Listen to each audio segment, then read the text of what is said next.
One of the things I want to look about the spiritual path is contrasting the Buddha's practice with the romantic, the hippie, the psychedelic, the Dharma bums.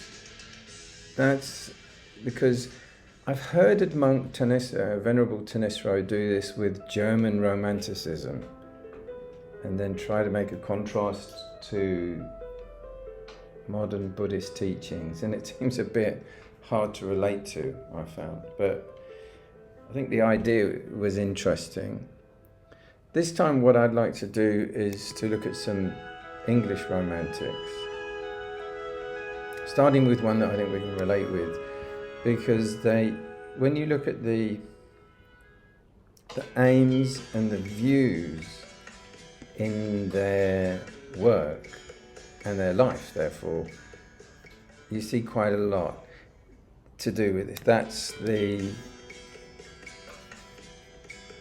Beatles. And they're shaping a thinking of a time. They're encapsulating a way of life.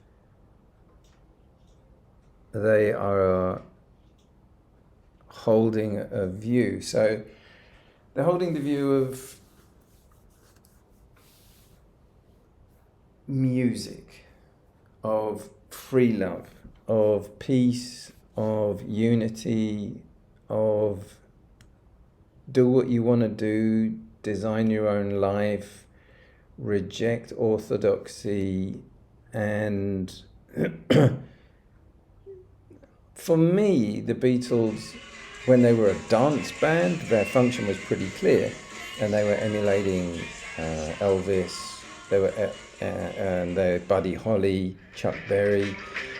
That time they had a little bit more direction. As they went on and they started to move towards something either that was looking for meaning by being a bit political on the one side, to me they seemed to lose their way. And on the other side, Psychedelia, they seemed to lose their way with a Lucy in the Sky with Diamonds and LSD. And then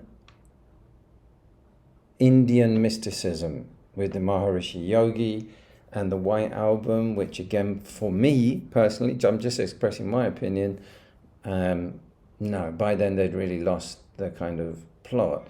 So it was also a time of a culture looking for meaning and direction and wanting to leave behind traditional Orthodox, white middle class Christianity, and they were looking for something sort of else. So a very interesting study. I think there's also parallels with the German Romantics in that sense. German Romantics were faced with the Industrial Revolution, and they were faced with the German Catholic Church and that kind of orthodoxy. And they were also equally looking for escape in the arts and creativity, and also drugs, and tight-knit group of artists. So the dynamism of John Lennon, Paul McCartney, Ringo, George Harrison. George Harrison went on to become involved with the Hare Krishna organization. I've been to Bhakti Devedanta Mandir, north of London, in the countryside there.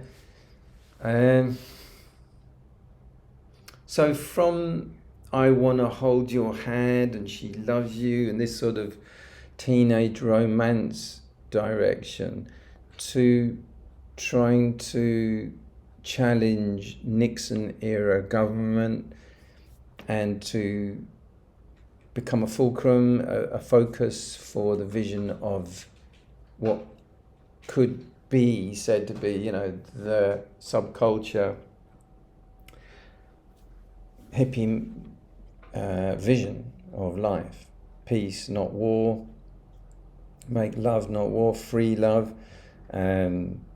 Smoking dope and expanding your mind. Those were the sort of hippie logic 101, become one with nature, and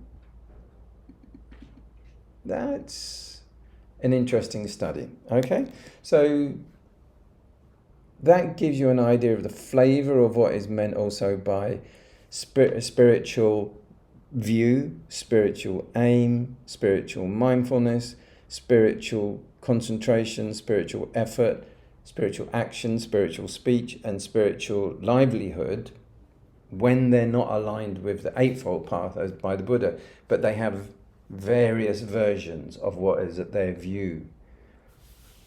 We're bigger than Jesus. I remember John Lennon getting in a lot of trouble for saying. Also, his personal song, solo song, Imagine, he said at one point that it's more or less the Communist Manifesto.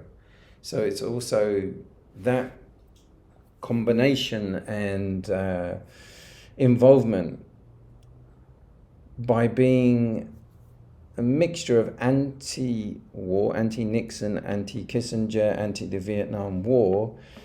He started to also move in circles where he was becoming associated with General Gaddafi, with the Black Panthers and Malcolm X.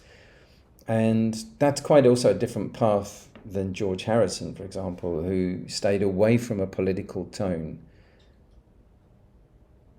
Yeah, so the Beatles, an interesting study. So I'd like to also move back in time to look at Wordsworth, for example, other English romantics, and compare again with the Buddha what was happening there culturally and their effect, intended or unintended, and how they harnessed the culture.